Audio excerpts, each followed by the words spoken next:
So children, here is the poem. So when you will read this poem, you'll get to know which plant came from where. So did you know this?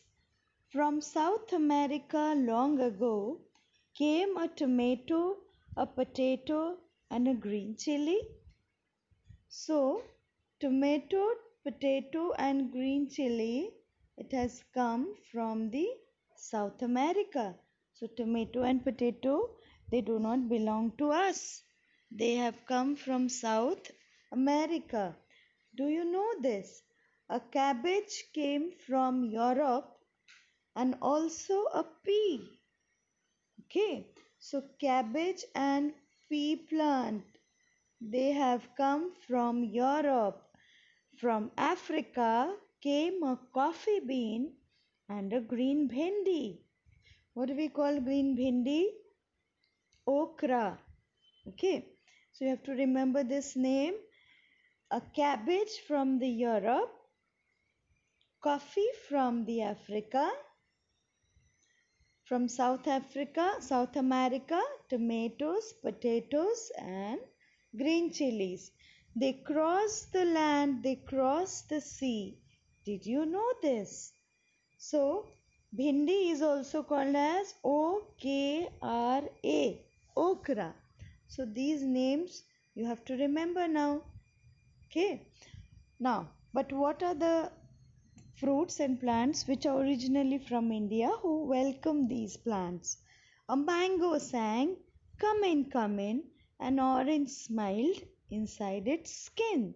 Welcome to India, a banana said, the methi and spinach, brinjal and radish nodded its head. So these are the plants which are originally from India. So what are from originally? What are these? They are mangoes, they are oranges, they are brinjal, bananas, methi, spinach, radish. So they are the few plants which were grown originally from India. But these are the plants which have come from South America.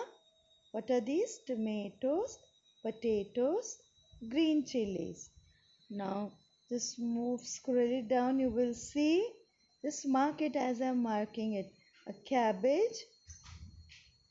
cabbage from Europe, pea from Europe, and a coffee bean from Africa. Okay, so these are the plants. Like potatoes and tomatoes are brought to India by the Portuguese people. When they come to India, they brought these plants. Then they grew here in the India, and these have become the integral part. This is such an important part of our food. So now you know there are few plants which were not originally from India. They have been brought to India, and now we feel as if it was always grown in India, isn't it? So can you tell me more about it? I have given you many names. You should also give me one name at least. Okay.